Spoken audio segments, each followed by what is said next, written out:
Malawi चुनाव परिणाम की चौंकाने वाली सच्चाई। Story with Tanzarul. जब मतदान केंद्रों पर गए तो उन्होंने स्पष्टता की उम्मीद की थी, लेकिन बजाय उन्हें अव्यवस्था मिली। राष्ट्रपति संकट में हैं, परिणाम अधर में अटके हैं और दोनों पहले से ही अपनी जीत का दावा कर रहे हैं। जो लोकतांत्रिक मील का पत्थर होना चाहिए था, वह खतरनाक इंतजार के खेल में बदल गया है और पूरा देश सांस रोके खड़ा है। लेकिन देश में चल क्या रहा है, आइए कुछ स्पष्टता देने की कोशिश करते हैं। मलावी चुनाव कभी केवल चुनने का साधन नहीं रहे।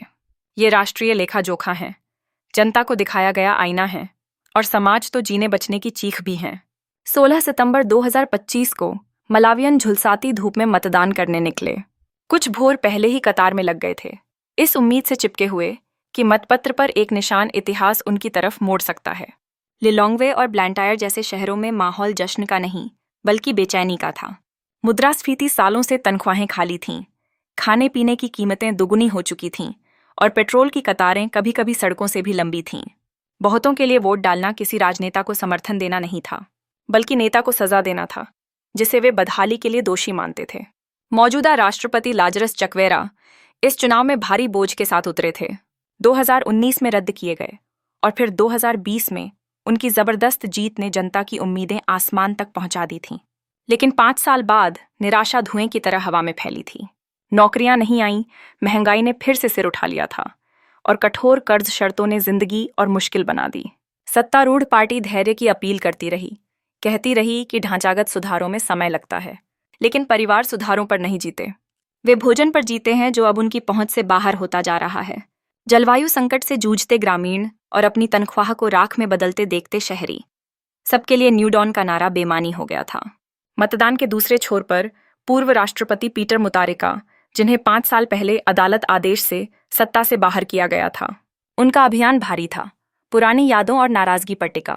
वे खुद को वह नेता पेश कर रहे थे जिसे जनता ने हराया नहीं था, बल्कि जिसकी जीत 2019 में छीनी गई थी और अब वे लौटे हैं अपना हक वापस लेने। उनकी अपील में नीति से ज्यादा पहचान का बोलबाला था। वफादारी, क्षेत्रीय पहचान और पुराने दिनों को लौटाने की तड़प। उनके समर्थकों के लिए यह चुनाव नीतिगत असफलताओं का मामला नहीं था, यह न्याय दिलाने का था, उस विजय को वापस लाने का था जिसे उनके अनुसार उनसे छीना गया था। इन दिग्गजों के बीच थे लाखों मतदाता जिन्हें अब किसी भी दल पर पूरा भरोसा नहीं था। युवा मतदाताओं की एक नई पीढ़ी उठ रही थी, जिनमें से बहुतों को मलावी के शुरुआती लोकतांत्रिक संक्रमण की याद धुंधली थी। वे खुद से पूछते थे, वोट का मतलब क्या है अगर हर चुनाव अव्यवस्था पर ही खत्म होता है? उनके लिए कतार में खड़ा होना उजले भविष्य की आस्था नहीं, बल्कि कड़वा कर्तव्य था, क्योंकि अगर आप वोट नहीं डालते तो आप अस्तित्व में ही नहीं हैं। दोपहर तक मतदान केंद्र शांति और बेचैनी से भरे हुए थे। नागरिक समाज के पर्यवेक्षक नजर रख रहे थे, अंतर्राष्ट्रीय संगठन मंडरा रहे थे और धोखाधड़ी की फुसफुसाहट मतपेटियों के सील होने से पहले ही फैलने लगी थी।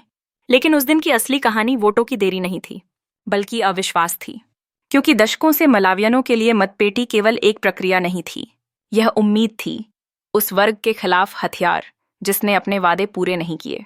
लेकिन उम्मीद एक दोधारी तलवार होती है। जब लोग अपनी सारी आशा एक चुनाव पर डाल देते हैं तो अगर परिणाम उनकी उम्मीद से मेल न खाए तो क्या होता है? और ठीक वही हुआ। मतदान खत्म होते ही अफरातफरी छा गई। मलावी चुनाव आयोग ने ऐलान किया कि 99% से ज्यादा वोट गिने जा चुके हैं, लेकिन फिर भी आधिकारिक परिणाम आने में देरी हुई और इस देरी ने जनता को और भड़काया। राजनीति में चुप्पी कभी तटस्थ नहीं होती, यह शक को जन्म देती है। लोग पूछने लगे, क्या नतीजे सुरक्षित रखे जा रहे हैं या कहीं छेड़छाड़ की जा रही है? इस बीच बाजारों, दफ्तरों और मीडिया पर अफवाहें आग की तरह फैलने लगीं। हर गुजरते घंटे की देरी जनता के गुस्से को और भड़काने लगी। नागरिक समाज धैर्य की अपील करता रहा, अंतर्राष्ट्रीय पर्यवेक्षक कहते रहे कि देरी सामान्य है। लेकिन पिछले चुनावों की यादें अब भी ताजा थीं, इसलिए भरोसा पहले ही घाटे में था। और जैसे जैसे चुप्पी खिंच गई तो राजनीतिक दलों ने इसे हथियार बना लिया। नतीजा, मलावी में एक साथ 2 राष्ट्रपति बन गए, एक गिनती पर और दूसरा आस्था में। दोनों आधिकारिक नतीजों से पहले ही अपनी जीत का ऐलान कर चुके थे। डेमोक्रेटिक प्रोग्रेसिव पार्टी पीटर मुतारिका के नेतृत्व में सबसे पहले आगे आई। उन्होंने शुरुआती नतीजों के आंशिक आंकड़ों के आधार पर दावा कर दिया कि मुतारिका ने जीत हासिल कर ली है। उधर लाजरस चक्वेरा की मलावी कांग्रेस पार्टी ने अपने मजबूत गढ़ों के वोटों का हवाला देकर ऐलान किया कि परिणाम उनके पक्ष में पलटेंगे। दोनों ही अपने समर्थकों को यह विश्वास दिलाना चाहते थे कि जीत पक्की है। सोशल मीडिया जंग का मैदान बन गया। कहीं पोस्टर उठाकर जनता का राष्ट्रपति लिखा गया, तो कहीं चकवेरा निश्चित रूप से पुनर्निर्वाचित के नारे लगे। और इसी तरह मलावी का लोकतंत्र एक खतरनाक मोड़ पर खड़ा हो गया, जहां जनता भूखी है, नेता बांटे हुए हैं और सच्चाई अब भी अधर में है। और कमी और कठिनाई के माहौल में लोग किसी भी निश्चितता से चिपक जाते हैं। लेकिन समय से पहले जीत का ऐलान हानिरहित नहीं होता। यह विभाजन को और गहरा करता है और दांव को खतरनाक रूप से ऊंचा कर देता है। एक बार जब कोई पार्टी अपने समर्थकों को यकीन दिला देती है कि उसने पहले ही जनादेश हासिल कर लिया है, तो हार मानना लगभग असंभव हो जाता है। हार मानना अब लोकतंत्र का सम्मान करना नहीं माना जाता, बल्कि विश्वासघात समझा जाता है। और जब दोनों खेमे किसी भी अन्य परिणाम को अवैध ठहराते हैं, तो शांतिपूर्ण सत्ता हस्तांतरण की संभावना बहुत कम हो जाती है। यह राजनीतिक टकराव चुनाव आयोग की अलग-थलग स्थिति को और गहरा कर देता है। उसकी सतर्क नौकरशाही भाषा पार्टियों की विजय घोषणाओं के सामने फीकी पड़ जाती है। आखिरी प्राधिकारी होने के बजाय आयोग को किनारे कर दिया गया। उसकी विश्वसनीयता दिन ब दिन घटती गई। असल में राजनेताओं ने कथा को हड़प लिया और प्रतियोगिता को ऐसे मुकाबले में बदल दिया जहां आधिकारिक नतीजों से ज्यादा महत्व दलगत विश्वास की ताकत को मिल गया। सप्ताह के अंत तक मलावी नतीजों का इंतजार नहीं कर रहा था। वह इस बात का इंतजार कर रहा था कि किसकी जीत को आधिकारिक तौर पर मान्यता दी जाएगी। और एक ऐसे देश में जहां इतिहास ने दिखाया है कि चुनाव शायद ही मतपेटी पर खत्म होते हैं, एक और सवाल उठने लगा। अगर दोनों पक्ष यह दावा करते हैं कि वे पहले ही जीत चुके हैं, तो आखिरी फैसले के लिए लोग किसकी तरफ रुख करेंगे? यहाँ एक याद दिला दें, कृपया इस वीडियो को लाइक और शेयर करें और हमारे चैनल स्टोरी विद तंजरल को सब्सक्राइब करें, ताकि आप अश्वेत संस्कृति, इतिहास, सभ्यता और पहचान पर और वीडियो देख सकें। चलिए आगे बढ़ते हैं। जब दोनों पार्टियों ने खुद को विजेता घोषित कर लिया, तो मलावियनों को एक असहज सच्चाई याद आई। यह पहली बार नहीं था जब मतपेटी ने राष्ट्र को अशांति में धकेला था। वर्तमान संकट 1919 2019 की गूंज की तरह सुनाई दे रहा था, जब पीटर मुतारिका को शुरू में विजेता घोषित किया गया था, लेकिन बाद में संवैधानिक न्यायालय ने हस्तक्षेप कर महीनों बाद परिणाम पलट दिए थे। वह फैसला ऐतिहासिक था, न सिर्फ मलावी के लिए बल्कि अफ्रीका के लिए। यह महाद्वीप पर सिर्फ दूसरी बार हुआ था कि किसी राष्ट्रपति चुनाव को रद्द किया गया। न्यायाधीशों ने गड़बड़ियों को इतना व्यापक बताया कि उन्होंने पूरी प्रक्रिया की विश्वसनीयता को ही कमजोर कर दिया। गिनती की शीटों के साथ छेड़छाड़ की गई थी, सुधार द्रव से संख्याएं मिटाई गई थीं और चुनाव अधिकारियों ने शिकायतों को अनदेखा किया था।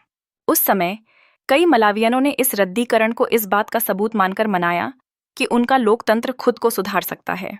यह दिखाता था कि अगर नियम तोड़े जाते हैं तो एक सत्तारूढ़ राष्ट्रपति से भी जीत छीनी जा सकती है। लेकिन जहां वह फैसला इतिहास बना गया, वहीं उसने आज तक बने रहने वाले शक के बीज भी बो दिए। अगर एक चुनाव चुराया जा सकता है या इतनी बुरी तरह से संभाला जा सकता है, तो दूसरा क्यों नहीं? विश्वास मजबूत करने की बजाय 2019 की उस मिसाल ने नागरिकों को स्थायी रूप से आधिकारिक नतीजों के प्रति संदेहपूर्ण बना दिया। और राजनीति में संदेह उतना ही विनाशकारी हो सकता है जितना कि सीधा धोखा। 2020 के पुनः चुनाव ने लाजरस चकवेरा को जबरदस्त जीत दिलाई और कुछ समय के लिए व्यवस्था सुधरी हुई नजर आई। लेकिन जब रोजमर्रा की जिंदगी में सुधार नहीं हुआ, तो यह सुधार अल्पकालिक साबित हुआ।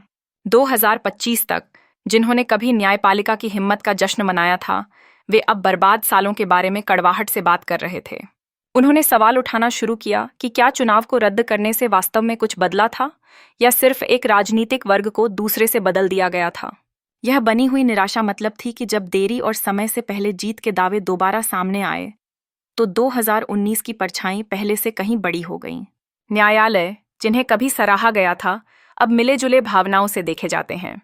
एक तरफ वे अंतिम फैसला देने वाले हैं अगर विवाद बढ़ते हैं, दूसरी तरफ उनकी स्वतंत्रता पर लगातार सवाल उठाए जाते हैं। संशयवादी न्यायिक नियुक्तियों, राजनीतिक दबाव और इस बारे में फुसफुसाते हैं कि क्या 2019 की हिम्मत को तब दोहराया जा सकता है जब दांव और भी ऊंचे हों। नागरिक समाज शांति की अपील करता है, लोगों को याद दिलाता है कि न्यायपालिका ने पहले अपनी क्षमता साबित की है। लेकिन आर्थिक कठिनाई से जूझ रहे नागरिक सोचते हैं कि क्या एक और लंबी कानूनी लड़ाई उनकी थाली में रोटी लाएगी या सिर्फ विद्रोही न्यायाधीशों के और भाषण। इस भयावहता को और खतरनाक बनाने वाली चीज है समय। कानूनी चुनौतियों में महीने लगते हैं। मलावी के पास महीनों का विलास नहीं है। महंगाई लगातार परिवारों को दबा रही है, ईंधन की कमी बनी हुई है और अशांति की आशंका पहले से ही नाजुक आपूर्ति श्रृंखलाओं पर भारी पड़ रही है। अगर यह चुनाव भी अदालत में जाता है तो नागरिकों को 2019 की पुनरावृत्ति का डर है।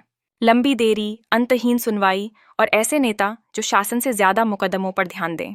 और जब अभिजात वर्ग वैधता पर बहस करेंगे तो साधारण मलावियन कीमत चुकाएंगे। कारोबार के नुकसान, कृषि चक्रों के बाधित होने और भोजन की असुरक्षा के रूप में। अंतर्राष्ट्रीय पर्यवेक्षक अतीत की इन गूंजों से भली भांति परिचित हैं। दाता देश और संगठन मलावी को चुपचाप याद दिलाते हैं कि विश्वसनीयता सिर्फ राजनीति के लिए नहीं, बल्कि मदद, निवेश और क्षेत्रीय स्थिरता के लिए भी मायने रखती है। एक राष्ट्र जो हर 5 साल में वही संकट दोहराता है, उसे स्थायी रूप से अस्थिर समझे जाने का खतरा होता है। और एक बार जब अस्थिर का लेबल लग जाता है, दरवाजे बंद होने लगते हैं। निवेशक हिचकते हैं, उधारदाता ब्याज दरें बढ़ा देते हैं और यहाँ तक कि सहयोगी भी संदेह करने लगते हैं। इस मायने में 2019 की आत्मा सिर्फ राजनीतिक नहीं है, यह आर्थिक भी है। इससे मलावी एक दुविधा में फंस जाता है। अदालतों से फिर पूछा जा सकता है कि असली विजेता कौन है, लेकिन उनका हस्तक्षेप जख्म को भर भी सकता है और गहरा भी कर सकता है। यह इस पर निर्भर करता है कि नागरिक प्रक्रिया को कैसे देखते हैं। अगर पारदर्शी तरीके से निपटा गया तो न्यायपालिका लोकतंत्र की संरक्षक के रूप में अपनी भूमिका को फिर से पुष्टि कर सकती है। लेकिन अगर उसे पक्षपाती या धीमा माना गया तो यह गुस्से को उस बिंदु से आगे भड़का सकता है जहां नियंत्रण संभव न रहे। तो सवाल अब सिर्फ इतिहास का नहीं, बल्कि अस्तित्व का है। अगर अदालतें फिर से मैदान में खींची गईं तो क्या वे मलावियनों को वह निश्चितता देंगी जिसकी उन्हें लालसा है, या वे अविश्वास के चक्र को और लंबा करेंगी? साधारण मलावियनों के लिए राजधानी में अनफोल्डिंग या अराजकता कानूनी दस्तावेजों या प्रेस बयान का अमूर्त संघर्ष नहीं है। यह एक व्यवधान है जो उनकी रोजमर्रा की जिंदगी में घुसपैठ करता है। बाजारों में व्यापारी कीमतें सिर्फ इसलिए नहीं बढ़ा रहे क्योंकि सामान कम है, बल्कि इसलिए भी क्योंकि अस्थिरता खुद उन्हें और कम कर देती है। ग्रामीण इलाकों से मक्का ढोने वाले ट्रक चालक अपनी यात्राएं धीमी कर देते हैं, सड़क जाम या दंगों के डर से, और ऐसा करते हुए आपूर्ति को और घटा देते हैं। वो परिवार जो छोटे मोटे रोजगार पर दिन गुजारते हैं, एक क्रूर चक्र में फंस जाते हैं। दुकानों पर कम खाना, बचा हुआ महंगा और कल स्थिरता की कोई गारंटी नहीं। यही लोकतंत्र के संकट की क्रूर विडंबना है। जब नेता मतपेटियों पर झगड़ते हैं, नागरिक रोटी से चुकाते हैं और मलावी और झटके सहने की स्थिति में नहीं है। जलवायु आपदाएं पहले ही कृषि को झकझोर चुकी हैं, जो देश की जीवन रेखा है। अंतर्राष्ट्रीय ऋणदाता सतर्क निगाहों से देख रहे हैं, धन जारी करने से पहले सुधारों की मांग कर रहे हैं, और दाता, भले ही सहानुभूतिपूर्ण हो, एक ऐसे राष्ट्र से थकते जा रहे हैं जो हर चुनाव चक्र में राजनीतिक पतन दोहराता है। अगर यह क्षण नियंत्रण से बाहर चला गया तो नुकसान सिर्फ राजनीतिक वैधता में नहीं मापा जाएगा, बल्कि लाखों के खाली पेटों में भी। फिर भी यह संकट सिर्फ एक त्रासदी नहीं है, यह एक परीक्षा भी है। मलावी एक ऐसे चौराहे पर पहुंच गया है जहां 2 भविष्य संभव हैं। पहले भविष्य में चुनाव आयोग एक पारदर्शी और विश्वसनीय परिणाम देता है, जो भले ही चुनौतीपूर्ण हो, मगर सड़कों को शांत करने के लिए काफी होता है। नेता, चाहे घायल हों, टकराव के बजाय संयम चुनते हैं, और संस्थाएं वह भरोसा दोबारा अर्जित करती हैं जो उन्होंने गंवा दिया था। ऐसा परिदृश्य मलावी की आर्थिक मुश्किलें दूर नहीं करेगा, लेकिन यह देश को एक बहुत कीमती चीज देगा, स्थिरता। दूसरा रास्ता और अंधकारमय है। अगर दोनों पार्टियां अपनी समय पूर्व घोषणाओं पर अड़ी रहीं और किसी भी परिणाम को स्वीकार करने से इनकार कर दिया जो उन्हें विजेता घोषित नहीं करता, तो अदालतें अनिवार्य रूप से फिर युद्ध भूमि में घसीटी जाएंगी। लेकिन अदालतें रोटी पैदा नहीं कर सकती और फैसले भूखे परिवारों का पेट नहीं भर सकते। एक लंबा गतिरोध प्रदर्शन भड़का सकता है, हिंसक झड़पें ला सकता है, और मलावी के लोकतांत्रिक प्रयोग पर पहले से ही नाजुक विश्वास को तोड़ सकता है। एक बार जब नागरिक यह मान लें कि चुनाव महज अभिजात वर्ग के खेल हैं, तो लोकतंत्र का विचार ही ढहने के खतरे में आ जाता है, और ऐसे ढाव में सबसे पहले संस्थाएं नहीं, बल्कि रोजगार और जीवन टूटते हैं। यही वह किनारा है जिस पर मलावी अब चल रहा है। एक कदम विश्वास बहाल कर सकता है, दूसरा उसे अस्थिरता के वर्षों में धकेल सकता है। विडंबना यह है कि चकवेरा और मुतारिका दोनों ने अर्थव्यवस्था को सुधारने का वादा किया था, फिर भी उनकी प्रक्रिया का इंतजार न करने की जिद वही कठिनाई और गहरा सकती है जिसे समाप्त करने का उन्होंने प्रण लिया था। मलावियनों के लिए मतपेटी भूख और गरीबी से बचाव की ढाल होनी चाहिए थी। इसके बजाय अब यह एक ऐसी तलवार बनने की धमकी देती है जो इन्हें और गहरा कर देगी। फिर भी उम्मीद की एक किरण बाकी है। मलावी के नागरिकों ने पहले भी लचीलापन दिखाया है, शांतिपूर्वक जवाबदेही की मांग करके 2019 के चुनाव रद्द करने से लेकर सुधारों के लिए दबाव डालने तक, जिसने उन्हें अंतर्राष्ट्रीय सम्मान दिलाया।